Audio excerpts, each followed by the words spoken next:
오히려 막 빡빡해서 막 너무 세게 하게 되면 오히려 자극이 돼서 나중에 홍조나 아니면 여드름이 더 심해지는 효과가 있을 수 있습니다. 네, 안녕하세요. 마이미연 정재원입니다. 자, 오늘은 여드름에 대해서 좀 알아볼 텐데요. 오늘 여드름 궁금한 게 많으신 분을 모셨습니다. 네, 안녕하세요.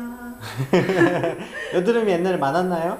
네, 많이 났었고 지금도 흉터가 조금 남아있는 것 같으세요? 지금도 좀 많이 나기도 해요? 간혹 나요. 혹시 나이가 어떻게 되세요? 저는 20대 중반입니다. 20대 중반이면 보통 일단 여드름 나는 원인에 대해서 보면은 일단 피지 분비가 좀 많잖아요. 그게 위에 피지 분비가 많아서 피지가 많이 나오는 건 상관없는데 그게 잘 빠져주면 되거든요. 근데 그 위에 각질이 막 쌓여요. 그래서 안에 피지가 많이 굳게 되면은 거기에서 염증이 생기고 우리 여드름균이 거기서 잘 자랄 수 있거든요. 그렇게 되면 붉어지고 또 나중에 농 생겨서 터지고 약간 그럴 수가 있거든요. 그렇게 생긴다고 보면 됩니다. 그래서 어렸을 때 보면은 보통 이마부터 쭉 내려간다고 보면 돼요. 우리 피지선은 가슴선 위로는 쫙 있거든요. 근데 보통 사춘기 때는 이마로 시작해갖고 나중에 점점 성인 되면 턱 쪽으로 좀 많이 나잖아요. 그렇다고 생각하시면 됩니다. 예전에 어느 쪽으로 많이 났나요? 옛날에는 이마에 많이 났는데 요즘에는 턱 쪽에 많이 나요. 턱 쪽 나는 거는 20대 중반이면 아직도 피지 분비가 많을 수는 있긴 한데 아마 피곤하거나 잠 못 자거나 뭐 그럴 때 좀 많이 올라올 거예요. 그리고 여성분이면 생리주기 따라 가지고 호르몬 변화 때문에 피지 분비가 많아져서 생리 때 조금 올라오시는 분도 좀 있어요. 그러면은 필링은 꾸준히 해주는 게 좋은 거예요? 집에서 조금 자극 안 되게 하는 거는 좀 괜찮고요. 그래도 부족하다 그러면은 병원 내원하셔서 좀 관리 받으셔도 좋은데요. 받을 수 있는 것들은 뭐 아쿠아필이나 뭐 간단한 필링 그 제품들을 써가지고 관리하는 거 너무 많죠. 뭐 라라필이나 뭐 연예인피 너무 많잖아요. 그런 것들은 조금 병원 가서 자신한테 맞는 거를 조금 받으시는 게 좋아요. 필링 자체가 조금 자극이 될 수 있기 때문에 좀 예민하신 분들이 많아서 더 막 올라오시는 분도 있거든요. 그러니까 그런 거는 조금 조심을 해야 된다고 볼 수 있습니다.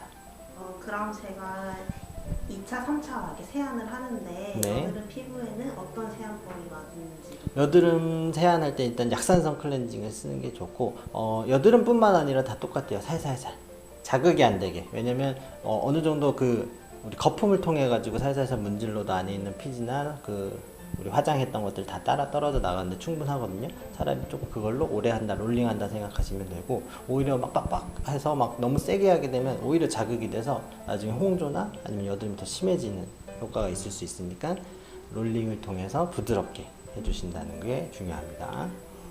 그리고 제가 아까 말씀드렸던 것처럼 흉터가 조금 있는데 흉터가 생기지 않는 법 그리고 이미 생긴 흉터는 어떻게 관리하는지 그 여드름 흉터라고 이렇게 통칭해서 말하는 경우가 많은데요. 여드름 흉터는 보통 여드름이 생기고 나서 붉어지잖아요. 그 다음에 색소가 좀 남을 수 있거든요. 그것도 다 그 흉터라고 볼 수 있어요. 그러니까 붉은 흉터, 그리고 색소, 그리고 나중에 너무 심한 경우에는 파인 흉터도 있잖아요. 일단은 제일 중요한 건 여드름 이렇게 볼로 올라왔을 때는 빨리 염증 주사를 맞아서 염증의 시간을 줄여주는 게 좋아요. 염증 기간이 좀 오래 지속되게 되면은 거기 혈관들이 막 자라기 때문에 붉은기가 생기거든요. 그렇게 되면 좀 가라앉는데 시간이 좀 걸리고 또 그게 붉은기가 가라앉는다고 해도 그 갈색 색소가 남고 그것도 한 6개월 뭐 1년 이렇게 갈 수도 있어요. 근데 그런 것들은 시간이 지나면 다 해결된다고 보시면 되고 처음에 근데 너무 화농성으로 깊어 너무 깊게 막 염증이 있는 것들을 빨리 치료 안 하게 되면 페인 흉터가 남을 수 있으니까 그러니까 제일 중요한 건 염증이 났을 때 빨리 각질 정리를 하고 염증 주사를 맞아서 염증 가라앉히는 게 제일 중요합니다.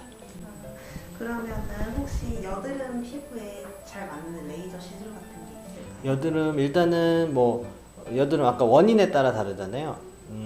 피지 분비가 많으니까 피지 분비를 줄여줄 수 있는 레이저가 있어요. 피지선에 작용하는 아큐레이저나 아트레이저 이런 것들을 좀 받으시는 게 좋고 또 각질이 많이 쌓이니까 그 우리 그 피지가 갇힌다고 했잖아요. 그래서 각질을 정리해주는 스케일링을 보통 많이 하고 여드름 치료할 때는 그리고 만약 여드름 균이 너무 농이 많아진다 그럴 땐 아까 말했던 염증 주사를 좀 가라앉혀 주는 게 중요하고 또 너무 화농성으로 얼굴에 많은 경우에는 먹는 약을 좀 써보시는 게 좀 좋아요. 그래가지고 항생제를 통해서 좀 가라앉히시는 게 좋고 그런 게 다 지났는데 여드름 붉은 흉터나 색소나 약간 페인 흉터가 있다 그럴 때는 뭐 바늘 고주파나 뭐 프락셀이나 이런 게 쓰는 게 좋은데, 예전에는 프락셀러 엄청 세게 해가지고 막 한 일주일 동안 붉고 막 고생 많이 하고 그랬는데, 요즘에는 트렌드가 조금 가볍게 하면서 일상생활에 무리 없게 하는 게 트렌드이기 때문에, 예를 들어 저희 병원에서 하는 거는 실펌 같은 바늘 고주파를 이용해가지고 미세 침을 이용해갖고 그 겉표면은 살리지만 안쪽만 좀 손상을 준 다음에 새살이 돋게 한다고 생각하시면 되거든요.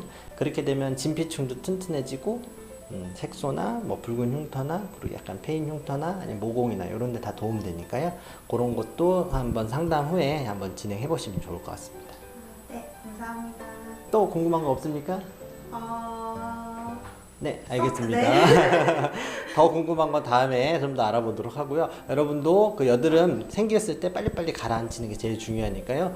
그 자기 얼굴에 맞는 그 피부 관리법이랑 치료법 상담 받고 예쁜 피부 유지하도록 하시길 바랍니다. 감사합니다.